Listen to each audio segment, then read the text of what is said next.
cette émission, on va partager un numéro vert, c'est le numéro 122, qui a été lancé le 3 août dernier par la ministre d'État en charge du genre, famille et enfants. Le principe de ce numéro est de mettre fin à l'impunité des auteurs de viols et d'assurer la prise en charge des victimes. Pour mieux comprendre la thématique du jour, voici une petite vidéo. Environ 213 000 femmes sont victimes chaque année de violences de la part de leur conjoint ou de leur ex-conjoint. Selon les estimations de l'ONU Femmes en 2020, 35% des femmes dans le monde ont subi des violences physiques et ou sexuelles de la part d'un partenaire intime ou des violences sexuelles de la part d'une autre personne à un moment donné de leur vie. La violence à l'égard des femmes et des filles constitue une atteinte grave aux droits fondamentaux. Ses conséquences sur la santé physique, sexuelle et mentale des femmes et des filles sont multiples. Elles peuvent être immédiates ou sur du long terme, et incluent la mort. La violence a des effets négatifs sur le bien-être général des femmes et les empêche de participer pleinement à la vie sociale. Les conséquences néfastes de la violence n'affectent pas seulement les femmes, mais également leurs familles, leur communauté et leur pays.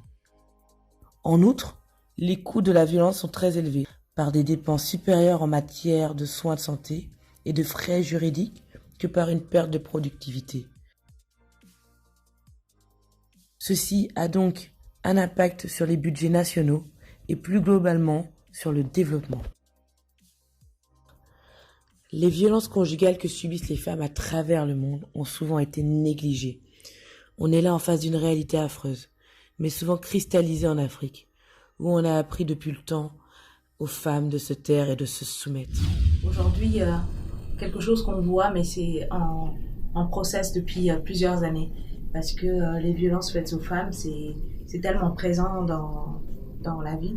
Et je pense que beaucoup de femmes parlaient déjà, mais on ne les entendait pas. Je crois que la société est plus ouverte aujourd'hui à l'entendre. Il y a un des militaires là qui s'est approché de moi. Mais bonjour, depuis là je t'appelle là, tu n'entends pas ou bien c'est quoi tu me racontes là?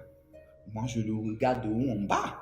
En son temps, je suis mannequin, je suis toute belle là, bien perchée sur mes 1m76, 60. Dans mes 45 kilos, je ne me sens plus.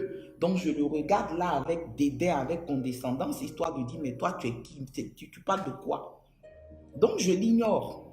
Le gars il me fait, c'est coco tu veux. C'est coco, c'est coco. Je te parle et puis tu commandes. En même temps, il sort une arme là. Malheureusement, j'ai pas pu faire autrement que d'être avec lui seul dans la voiture.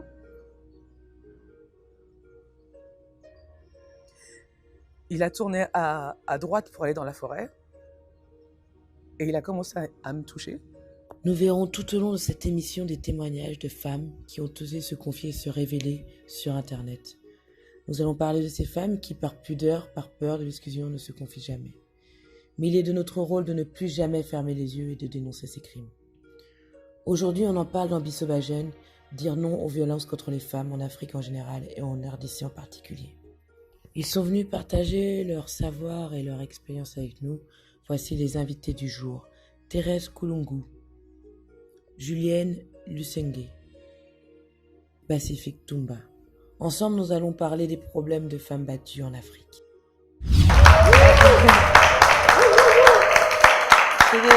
C'est des expertes, c'est difficile de les avoir et elles ont pris du temps pour nous et vraiment je vous en remercie, c'est très important. On va commencer par vous présenter, Madame Thérèse Kulungu.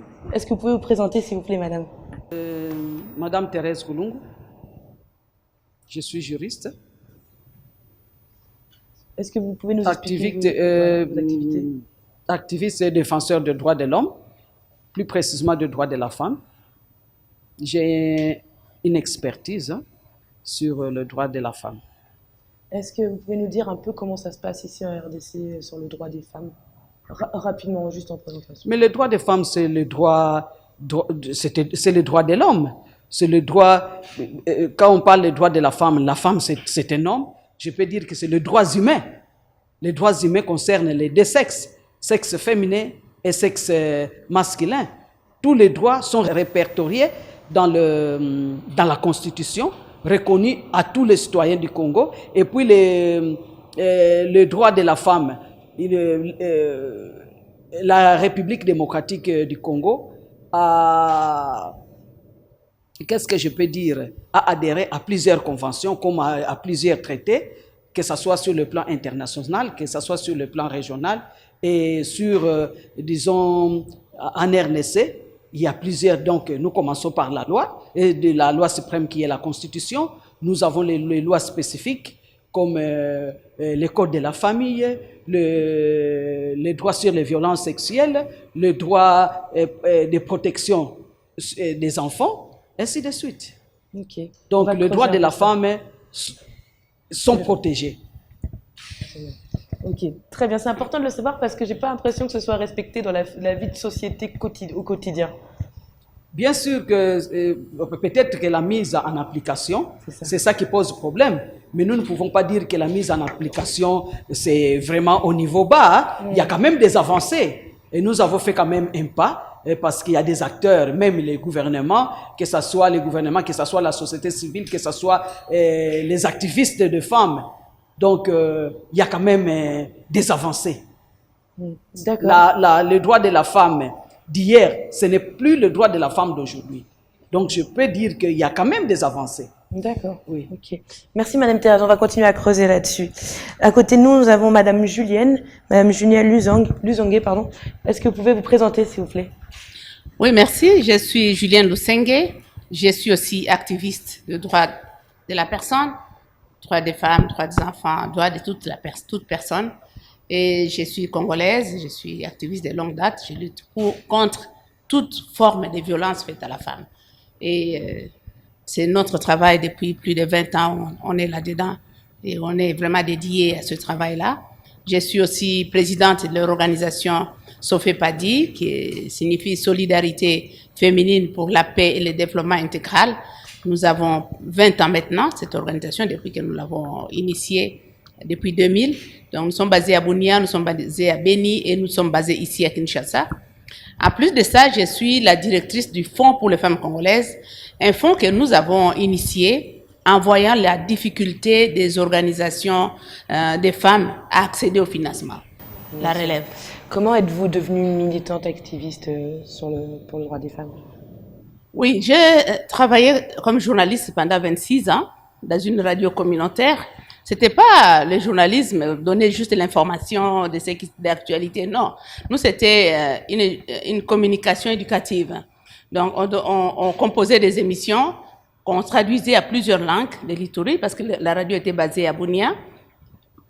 Et nous diffusions ces émissions pour que les populations écoutent ces émissions, débattent de ces émissions, et après, prennent des actions.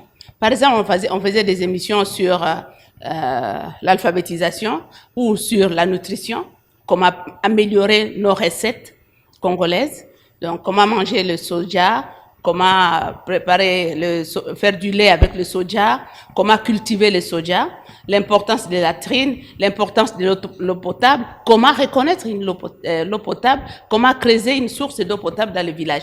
Donc c'était des différentes émissions comme ça. Il y avait aussi des émissions pédagogiques. Donc nous, on était dans le secteur socio-culturel.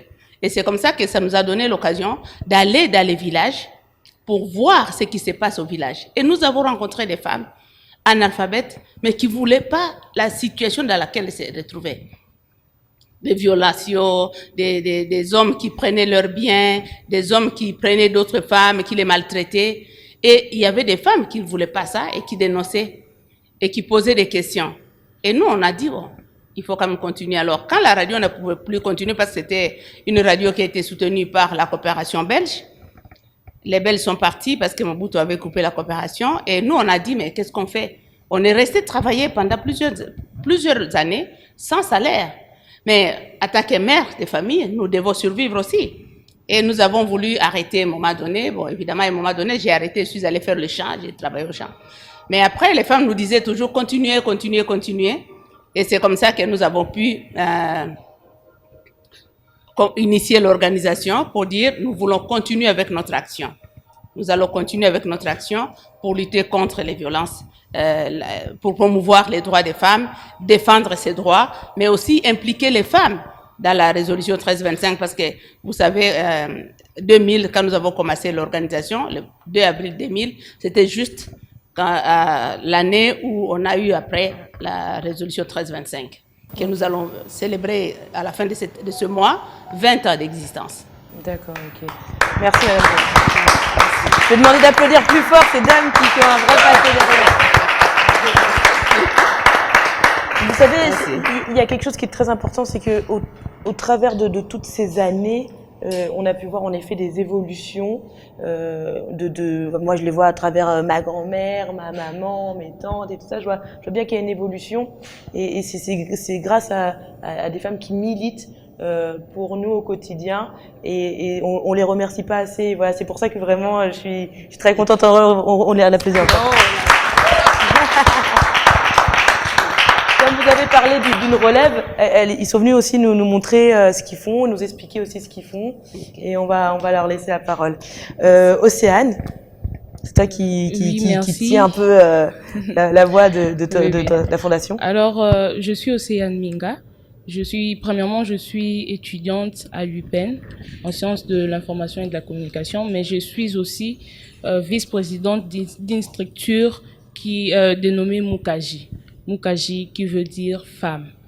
Alors, en Chiluba. Alors, la structure Mukaji est constituée de plusieurs jeunes filles, qui ont eu l'initiative de nous accompagner. Ensemble, nous menons une lutte, qui est de défendre le droit des femmes et puis de lutter contre les violences faites aux femmes. Comment vous luttez? C'est quoi votre positionnement?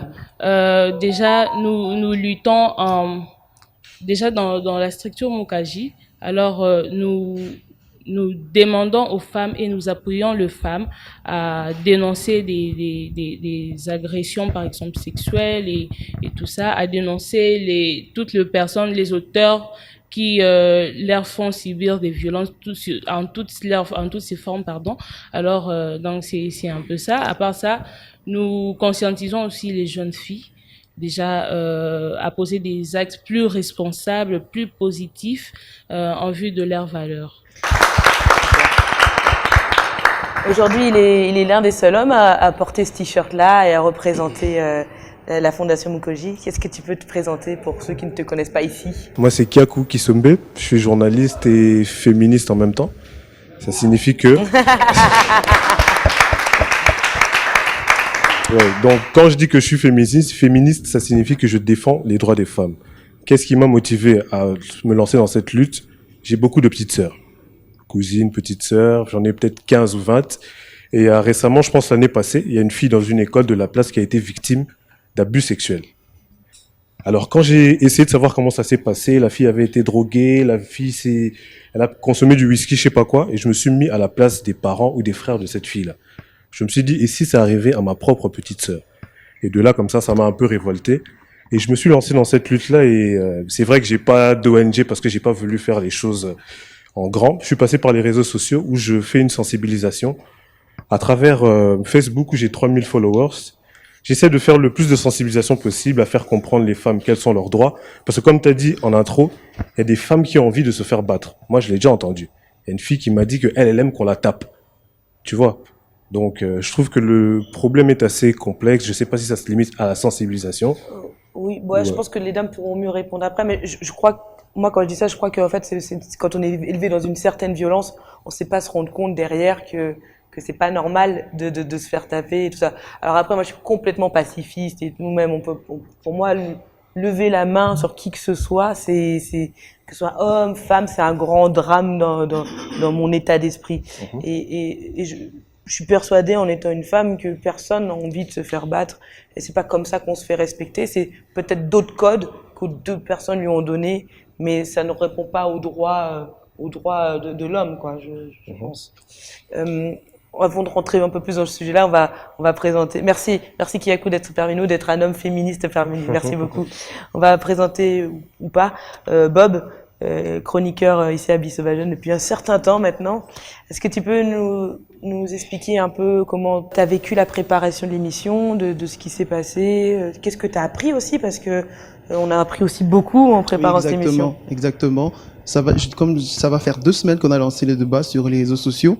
Comme vous le savez, dans Bissovajeune, on débat pas directement dans un plateau, mais on débat déjà sur Internet et on vient finaliser les débats dans un plateau. Et du coup, on a senti que les jeunes filles étaient très actives. On a vraiment senti que les jeunes filles répondaient. On va voir certains commentaires qu'on a pu sélectionner, mais c'était déjà très bien de voir que il y avait des filles qui étaient prêtes à briser les silences et à s'exprimer. Et moi, personnellement, j'ai appris beaucoup de choses. J'étais même étonné dernièrement. Personnellement, je connaissais pas, par exemple, l'incision. L'excision. Merci Sandrine. J'ai lancé du coup beaucoup de recherches, j'ai compris beaucoup de choses et je me suis rendu compte qu'il y avait encore plusieurs pays aujourd'hui en Afrique en 2020 qui pratiquent ces genres de choses et donc voilà, ça m'a permis d'avancer beaucoup plus sur ces sujets. Pour vous expliquer un peu, c'est Bob qui m'a donné l'idée du débat parce qu'il était parti faire une marche. Est-ce que tu peux un peu expliquer de quoi parlait cette marche, parce que l'organisateur de la marche n'a pas pu être présent aujourd'hui. Exactement. Nous sommes allés faire une marche. C'était avec le mouvement Congolais mérite mieux. Vous l'avez vu il y a 3 semaines, je pense, sur Facebook, après le massacre des examens d'État à l'est du pays, de ces jeunes filles qui ont été violées. Alors ça a suscité ces courages à la jeunesse congolaise de marcher. Et nous étions ensemble à la Gombe. Et on a marché tout au long du boulevard. L'idée, c'était de revendiquer que nous avons assez des violences faites aux femmes, assez de ces genres de sabotages dans notre pays. Et nous revendiquons surtout la paix. Donc c'était une marche pacifique. Et donc nous l'avons fait tout au long du mouvement, du boulevard. Et nous l'avons fini en face de l'hôtel du gouvernement. Là où nous avons monté tous nos panneaux. Comme vous pouvez voir en image, nous avons passé le message qui était important, Sandrine. Ok, donc c'est comme ça qu'on a eu l'idée du débat. Exactement. Et on va d'ailleurs tout de suite passer au débat. Je vais m'adresser à vous, Madame Julienne. Est-ce qu'il y a beaucoup de femmes victimes de maltraitance ici en RDC? Oui, en fait, il y a beaucoup de femmes. Le fléau des violences faites à la femme, c'est un problème de santé publique. C'est aussi un problème que chaque Congolais doit chercher à s'attaquer à ça pour trouver la solution. Parce que c'est à chaque seconde, pas seulement à la femme.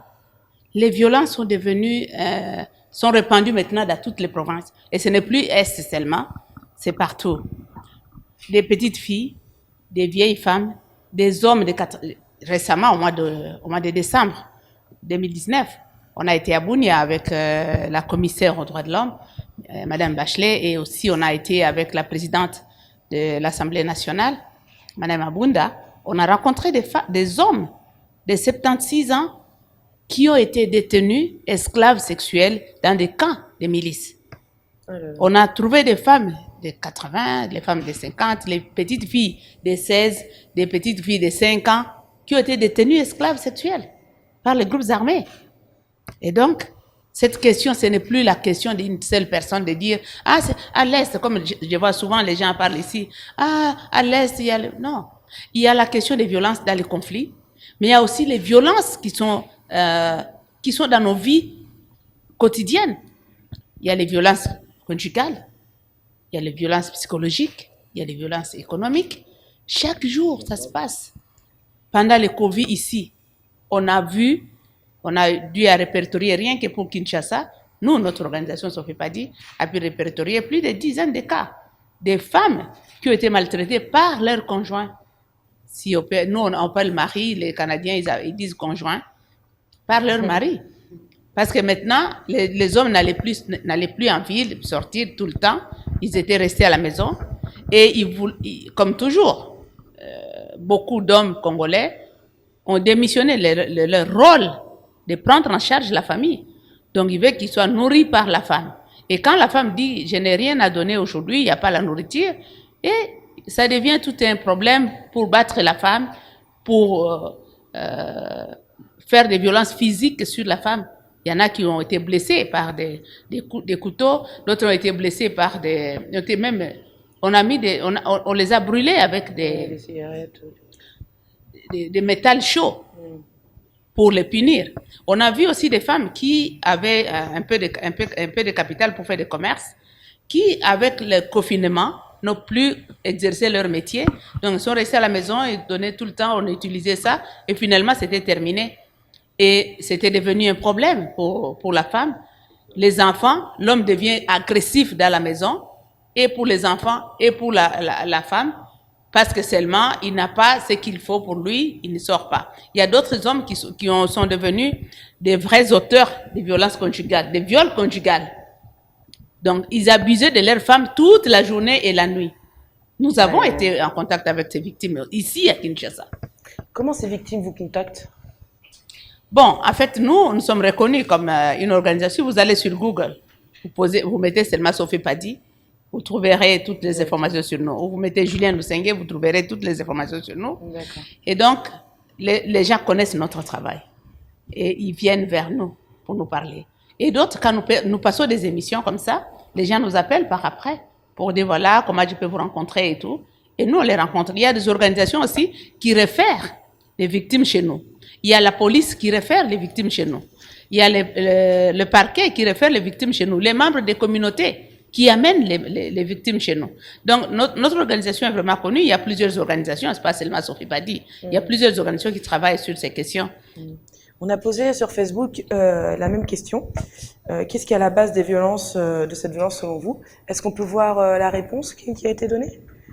Alors c'est juste ici Adina qui dit « À mon humble avis, le manque de respect, de considération, d'amour et aussi la plupart des hommes ne font que recopier ou refaire ce qu'ils ont déjà vu ou vécu dans leur maison, en famille. » Tout à fait vrai. Selon vous, Madame Thérèse, qu'est-ce que vous pensez d'où vient cette violence par rapport à ce que dit cette dame et selon vous aussi? Je voudrais quand même revenir à la première question. Quand vous avez posé la question à Madame Julienne, s'il y avait beaucoup de maltraitance. Pour savoir qu'il y a beaucoup de maltraitance, il faut donner à la femme un cadre où il peut s'exprimer.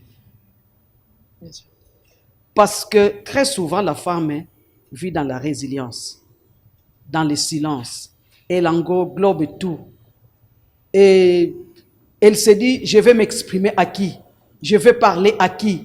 À ma voisine qui pourra peut-être faire des colportages sur moi. À qui? Donc, pour cette femme ou pour cette jeune fille, elle préfère se taire, garder silence. Mais quand on lui donne un cadre où il peut s'exprimer, c'est là où on peut faire comme Madame Julienne vient de le dire, que du moins pour eux, ils ont un cadre. Et nous aussi, j'ai travaillé quand même longtemps dans les mouvements associatifs et j'y travaille toujours. C'est pour votre information, c'est moi qui ai implanté les cliniques juridiques de la Fondation Panzi presque dans toutes les provinces, toute la province du Sud Kivu. Donc, partout, dans chaque territoire au moins, il y avait des cliniques juridiques. Donc, c'était des cadres, ou ce sont des cadres, parce que ça continue à fonctionner, des cadres pour la femme, que ce soit les victimes de violences sexuelles, que ce soit les victimes de violences conjugales, que ce soit n'importe quel. Donc, ils avaient un cadre où ils pouvaient s'exprimer. Et c'est là où vous allez comprendre que vraiment, il y a un taux élevé de maltraitance de la femme. D'où vient cette... Qu'est-ce que vous avez dit, la question? De cette violence. Quelle est la base de cette violence? Je peux dire que c'est culturel. Ça vient de notre société. Ça vient de nos familles. C'est une culture.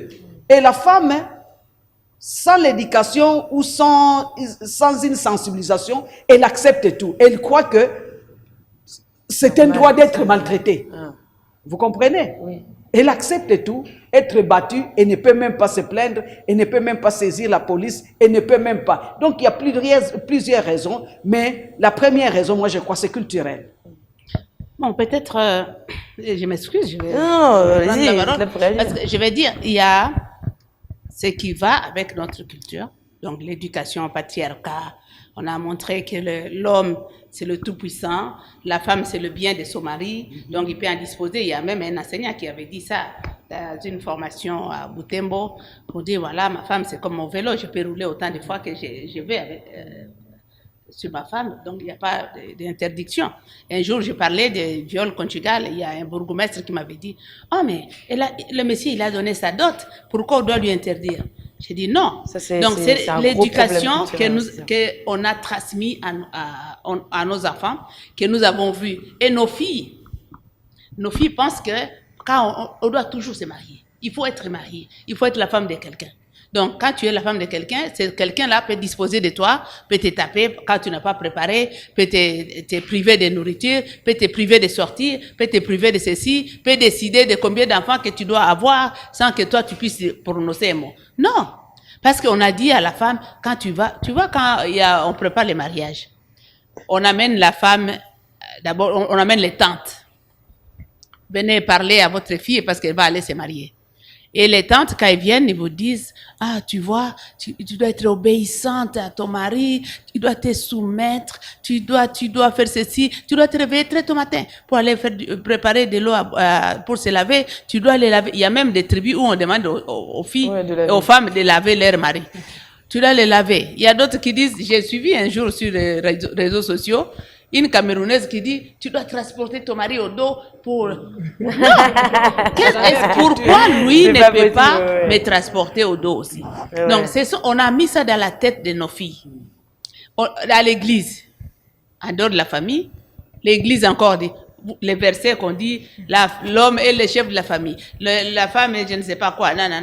Donc, on met déjà la femme dans un conditionnement. Elle doit se soumettre, elle doit subir ça.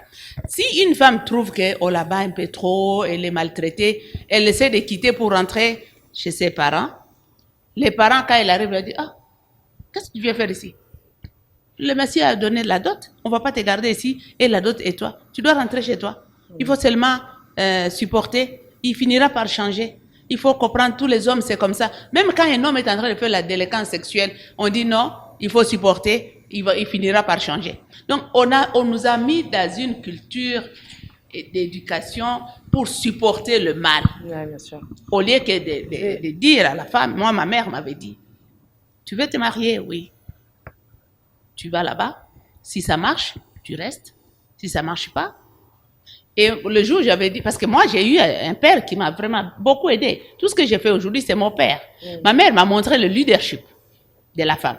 Parce qu'elle était vraiment très leader dans son église. Elle occupait les fonctions de la présidente des femmes et tout ça. Mais mon père me parlait beaucoup et j'ai discuté beaucoup avec mon père. J'ai discuté beaucoup avec mon père sur toutes les questions.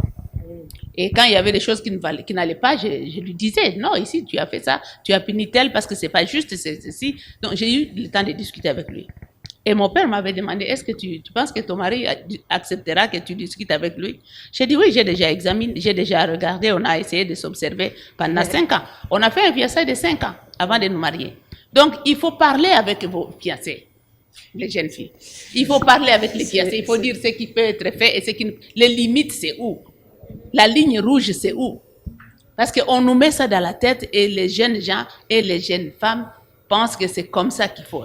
Une fille qui est à l'université pense déjà, non, là, c'est trop tard. Il faut qu'elle ait un fiancé. Mais vois d'abord ton avenir. Termine tes études et puis trouve-toi un emploi si Dieu t'aide que tu trouves l'emploi. Et comme ça, tu vas avancer. Hein? Donc, cette culture-là d'accepter les violences qui fait qu'aujourd'hui, ça continue. Et alors, la guerre qui est venue, avec tous les comportements des gens qui sont venus nous agresser, qui ont retransmis avec les milices et tout. Et donc, c'est devenu vraiment un grand fléau dans notre pays. On va regarder tout de suite, il y a des témoignages qui se font de plus en plus sur les réseaux sociaux. On va regarder tout de suite une image. Cette violence a débuté très tôt dans la relation, mais je n'avais pas reconnu les signes. Donc, je vous explique. La première fois que ça a débuté, je pense que c'est à peu près 5-6 mois après le début de la relation. On avait rendez-vous pour aller au cinéma et tout. Donc, je me dis, oh, j'ai rendez-vous avec mon copain, je vais me faire belle, je vais attacher mes cheveux et tout. Donc, je n'ai pas beaucoup de cheveux. Donc, à ce moment-là, j'avais pris des extensions pour allonger la queue de cheval. Donc, arrivé, il me regarde, c'est quoi ça? J'ai dit, c'est quoi? Je comprends pas. C'est quoi ça? Comment t'es coiffée? Pourquoi t'es maquillée comme ça? T'as l'air d'une pute. Dans mon intérieur, j'ai été profondément blessée. Parce qu'à la base, je suis une personne qui aime prendre soin d'elle. De me faire dire que je ressemblais à une pute alors que je voulais faire plaisir à mon copain, j'ai été déboussolée. Tout de suite après, il s'est excusé. Il m'a pris par la main et on a marché. C'est pas ce qu'il voulait dire. Donc, j'ai passé l'éponge. Je l'aimais, bien entendu. Ensuite, ça a commencé par les petites bousculades. On se promenait, je pensais qu'on niaisait, on se poussait un petit peu, mais à un moment donné, il m'a vraiment poussé et j'ai vraiment eu mal. Et là, je comprenais pas trop qu'est-ce qui se passait, mais bon, j'ai dit, ok, ben, je l'ai encore excusé, et poussé, amené à frapper, frapper, amené à coup de poing, on m'a amené à défigurer et ainsi de suite. Qu'est-ce que vous en pensez, vous, Madame Thérèse, quand on voit des témoignages comme ça? Ça, c'est le manque de respect sur la femme. Et c'est vraiment le manque de respect sur son conjoint ou sur sa conjointe. On ne peut pas traiter une conjointe ou sa femme comme ça. Elle se fait belle pour toi. Mais il y a quand même des mots doux, hein, même si tu n'es pas d'accord avec ce maquillage ou je ne sais pas comment, il y a un langage où tu peux lui dire que ça ne va pas, moi je n'aime pas, c'est peut-être trop, tout ça. Hein. Pour un homme qui a reçu une éducation, des langages comme ça ne va pas. C'est pourquoi nous devons travailler avec nos enfants dès le bas âge. C'est très, très important. L'éducation à la maison, comme les Quinois disent, Ezana Mutuya.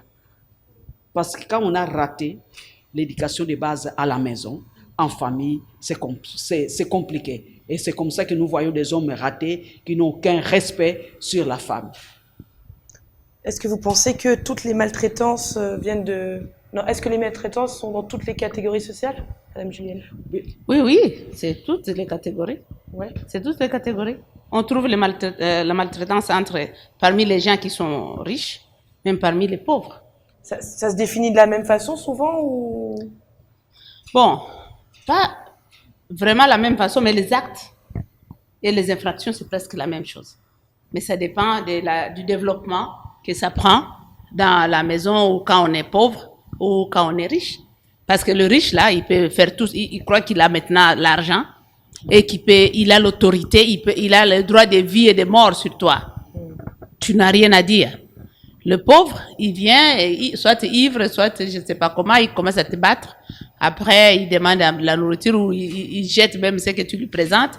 Après, il te chasse dehors quand il n'a rien à manger. Donc, ça dépend de la façon dont la femme accepte et aussi de l'homme en question, de l'environnement dans lequel il prend un peu trop de pouvoir et il agit un peu plus.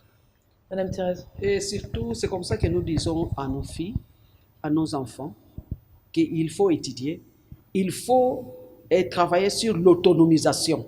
Donc, être autonome sur le plan financier, c'est très très important. Même si tu ne peux pas travailler, mais que l'homme trouve en toi quelque chose de valable. Qu'il se dise, si je rate cette femme, je peux rater beaucoup de choses. Si tu es ménagère, sois à la hauteur de ton ménage, de ce que tu fais. Il ne faut pas être paresseuse ou paresseuse. Ce n'est pas bon. Quand tu dois faire quelque chose, il faut le faire de tout ton cœur, que les hommes t'admirent, que celui qui vit avec toi t'admire, que même tes enfants t'admirent. Il ne faut pas tout attendre de l'homme.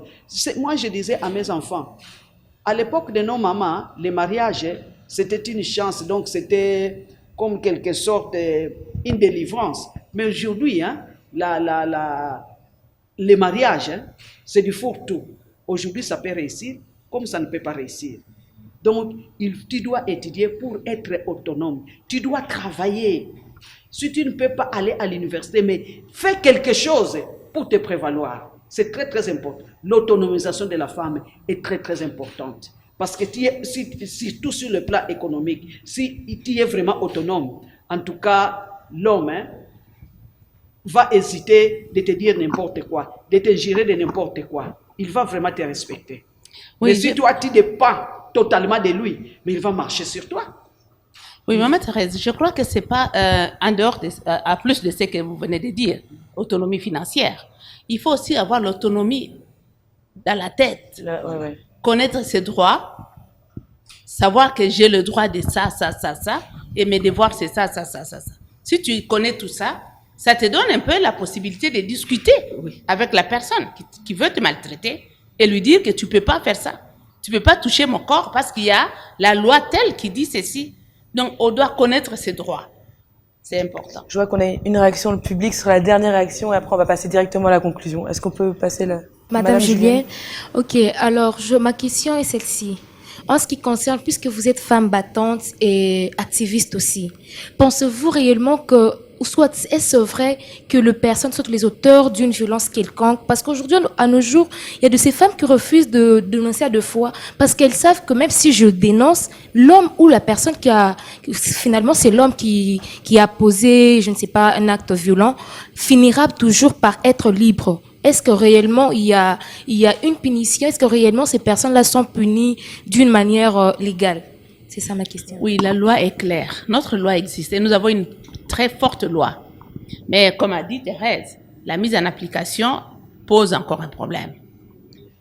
C'est vrai, il y a des auteurs qui s'étirent par la corruption parce qu'ils ont payé des pots de vin, ils sont partis, ou d'autres qui restent en prison condamnés, mais quelques temps après, ils cassent la prison et puis sortent. Parce que vous savez, la plupart de nos prisons, ce sont des anciens bâtiments construits par les Belges.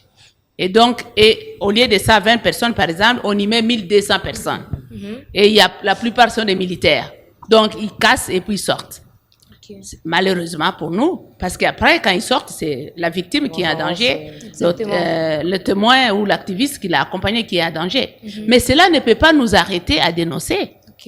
Parce que plus nous restons sans dénoncer, plus il y a des victimes. Si nous dénonçons plusieurs, faut faire peur, et il y a des auteurs qui sont arrêtés, il y aura moins de victimes prochainement. Parce que nous organisons des chambres foraines dans les villages. Nous amenons les juges et les magistrats dans les villages avec les policiers, les auteurs sont là, les victimes sont là, les témoins sont là et nous mobilisons la population pour venir suivre ces audiences. Pour la protection des victimes, nous les couvrons avec des habits, tout ça pour les protéger. Mais il y en a qui disent non, ne me couvrez pas. Je vais voir ce monsieur en face et lui dire ce qu'il a fait. Donc, il faut qu'on arrive à dénoncer. Et quand nous parlons ici, on a beaucoup parlé des femmes. C'est pas seulement les femmes, comme j'ai dit au début.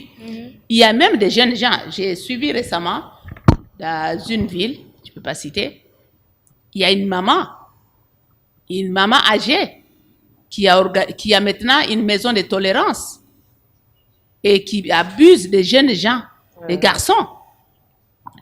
Comme il y a actuellement un développement horrible des maisons de tolérance où on exploite des petites filles.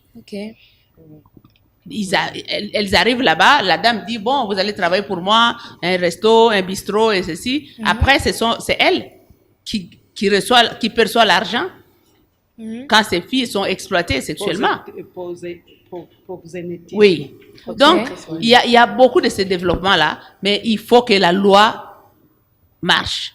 Il faut que les juges fassent leur travail. Il faut que le procureur et les magistrats fassent les enquêtes. Bien sûr. Aujourd'hui, là, comme je vous parle, il y a un cas d'un mineur à Béni qui a été violé par quelqu'un. Il a été arrêté, mais nous venons d'apprendre qu'on l'a laissé partir, mais nous n'allons pas arrêter là. Nous allons poursuivre. Donc, les avocats doivent faire mieux leur travail, doivent enlever la peur pour faire leur travail, parce qu'ils ont les textes entre les mains. Les juges doivent faire aussi leur travail. Bien sûr, il y a beaucoup d'interférences politiques, souvent, des personnes influentes, des riches de ceci, qui donnent des pots de vin.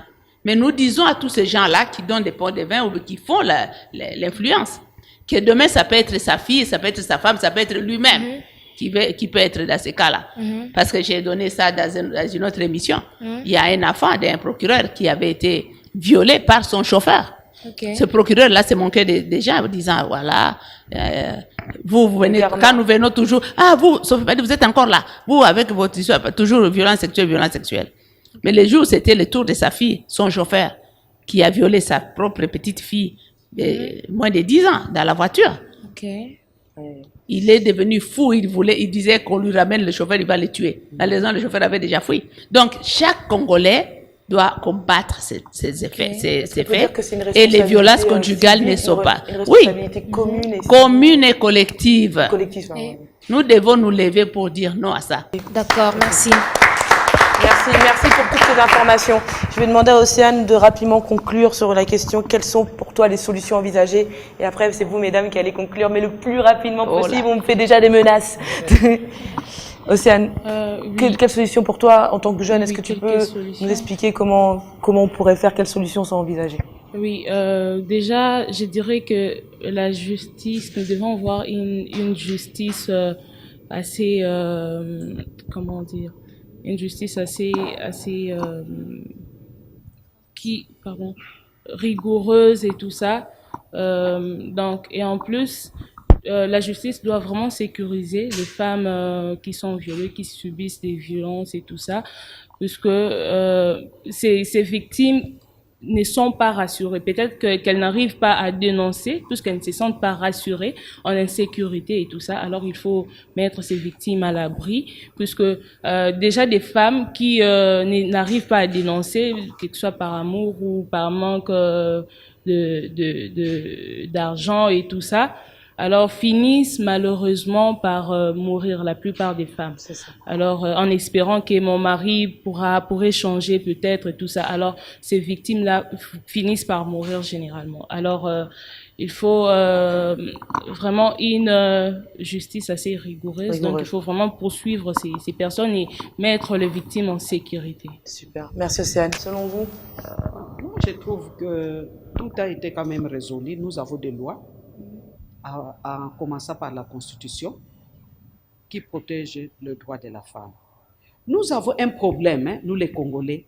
Déjà, nous savons que mais commence d'abord, fais un pas et tu verras. Est-ce que vous croyez qu'il n'y a pas, Maman Julienne vient de le dire, que même dans les fins fonds, il y a des chambres foraines. Hein? Donc on déplace tout un tribunal. Hein? Donc on déplace par exemple un tribunal de Bukavu jusque dans les fins fonds à 350 km. Quand vous dites 350 km au village ou à l'intérieur, c'est comme si vous quittez Kinshasa pour Belgique, pour Bruxelles. Mais on le fait quand même. Donc c'est ça que j'avais dit. De plus en plus, il y a quand même des avancées. Osez, saisissez d'abord les tribunaux, saisissez d'abord les parquets, allez d'abord à la police. Il ne faut pas commencer par, il ne faut pas seulement avoir les préjugés que non, on ne fera rien. Toi, si on n'a pas fait pour ton voisin, ou pour toi, peut-être qu'on va faire quelque chose. Et c'est comme ça que nous allons décourager tous ces violeurs. Pas seulement les violeurs sexuels, mais nous avons dit que même il y a les harcèlements sexuels au niveau dans les milieux professionnels. Hein? Il y a des violences verbales. Tu ne vas quand même pas te permettre de jurer une femme en public comme ça parce que simplement que tu es homme. Talandengo lati, talandengo ça qui est au côté. Mais ça, ce sont des injures publiques. Hein? Donc, commencez quelque part, même s'il y a des faiblesses, mais il y a quand même des avancées. C'est ça, c'est tout ce que je peux dire. Madame Julienne, rapidement. Ah, je suis désolée, très rapidement. Ok. Ce qu'il faut faire, c'est qu'il faut que la justice fonctionne, comme on l'a dit, mais il faut que les femmes prennent leur courage pour dénoncer. Il faut que nous puissions sensibiliser, nous, les organisations qui sont à Kinshasa. Je vous dis qu'on avance comme un oiseau qui a un aile qui va un peu plus vite que l'autre. Parce qu'à l'Est, il y a eu beaucoup d'efforts. Les gens ont été suffisamment sensibilisés, informés sur cette question. Et donc, même les pygmées, ils savent que s'il y a un cas de viol, ils vont aller dénoncer. Et ils viennent nous voir pour dire, le monsieur, il m'a violé, il doit être récompensé 5 ans ou 20 ans. Ici, les églises doivent arrêter d'endormir les gens. Parce qu'il y a beaucoup de cas de violences sexuelles ou bien des violences qui sont maintenues au niveau des églises. On doit arrêter ça. Ce sont des infractions et ça doit être puni. Même la Bible n'accepte pas. Les enseignants qui utilisent les poings pour violer les femmes et les filles et tout ça, ça doit s'arrêter. S'il y a un cas, dénoncez. Dénoncez et venez voir les organisations. On va vous accompagner. Quand nous disons accompagner, c'est quoi? C'est l'organisation qui doit payer les frais. Les frais de justice. Nous sommes en train de plaider pour qu'on annule ces frais-là parce que c'est l'État congolais qui n'a pas protégé sa population. C'est comme ça qu'on se retrouve dans des situations de violence. Donc, on doit payer ça. N'ayez pas peur. Les filles les femmes, les hommes, les garçons, vous avez un cas de maltraitance, vous avez un cas de violence, portez plainte, venez parler aux organisations, les organisations vont vous accompagner. Et alors, quand il y a une personne qui a dit, qui a dénoncé, mettons toute notre solidarité autour de la personne pour l'accompagner. Il ne faut pas faire la discrimination. Si nous commençons à la discriminer, les autres ne vont pas avoir le courage de venir dénoncer. Accompagnons la personne. Faisons beaucoup de mobilisations communautaires pour que chaque personne, chaque citoyen jouisse vraiment de son droit. C'est la honte d'écouter que dans des pays étrangers, on dit le Congo, la RDC, c'est pas un milieu où une femme peut vivre. C'est dangereux pour les femmes et les filles. Non, nous devons arrêter cette image-là. Merci Madame Géry, merci. Merci beaucoup. Merci beaucoup. Je vous remercie vraiment d'avoir d'être venu dans cette émission. Moi, je vais juste terminer avec une toute petite anecdote. C'est à peu près 4-5 ans de ça. J'avais une malaria et je suis allée à l'hôpital. Et j'étais aux urgences et donc j'ai passé la nuit aux urgences. Et le matin, on met un brancard devant moi. Et c'était une jeune femme, plus jeune que moi. Elle devait avoir peut-être 22-23 ans. Et je voyais qu'elle bougeait pas. Elle avait la tête comme ça devant moi. Et à un moment, je dis, mais pourquoi cette dame, elle bouge pas? Elle me dit, elle a été frappée par son mari. Elle a pas de coup. Mais ici, on ne peut pas la soigner parce qu'on n'a pas le matériel pour. Et du coup, elle est morte comme ça devant nous. Et ce que je voulais juste expliquer, c'est que non seulement ça a brisé certainement la vie de cette fille, la vie de cette famille, la vie de son mari, c'est que si on dénonce pas, ça peut aller beaucoup plus loin et ça peut briser encore plus de vies. Donc voilà, je vous remercie à tous d'avoir été dans l'émission et on va passer tout de suite à la Minute Beauté. Bonjour à tous et bienvenue dans la Minute Beauté. En RDC, il fait très chaud et nous marchons tous sous le soleil. Et cela nous fait donc transpirer. Mais face à cette transpiration, nous ne sommes pas tous égaux. Lorsqu'il fait très chaud, le corps a tendance à beaucoup transpirer. Mais la sueur en soi n'a pas d'odeur. Ce sont les bactéries qui entrent en contact avec celle-ci qui produisent des odeurs plus ou moins désagréables. Ainsi les amis, une odeur saine commence par une bonne hygiène corporelle et des vêtements propres. Ne l'oubliez pas. Un autre aspect que nous avons constaté est que très souvent nous faisons recours aux déodorants qui semblent plus ou moins efficaces. Mais patience et persévérance sont de mise car tout est lié à une phase de transition. Alors aujourd'hui, je vous emmène un ingrédient naturel que vous connaissez tous qui est le citron. Passons à la pratique.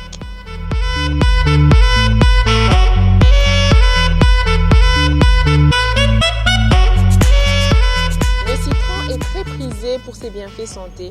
En effet, c'est un antibactérien très efficace qui aide à neutraliser les bactéries liées à la mauvaise odeur. Il suffit de découper votre citron en tranches ou tout simplement faire comme je l'ai fait et ensuite prendre cette partie du citron et frotter avec votre aisselle. Laissez poser le jus de citron pendant 15 minutes sous votre aisselle et ensuite passez au rinçage. Cette astuce naturelle va vous permettre de dégager toutes les toxines accumulées durant toute la journée et à donner à votre aisselle une odeur propre. Le petit conseil de la fin est que vous pouvez utiliser cette astuce 2 fois par semaine et en plus vous pouvez l'utiliser encore pour éclaircir vos aisselles. N'est-ce pas formidable? Merci d'avoir suivi la Minute Beauté et je vous dis à très bientôt. On arrive donc à la fin de cette émission. Merci à tous d'avoir été parmi nous et je vous dis à tous à la semaine prochaine.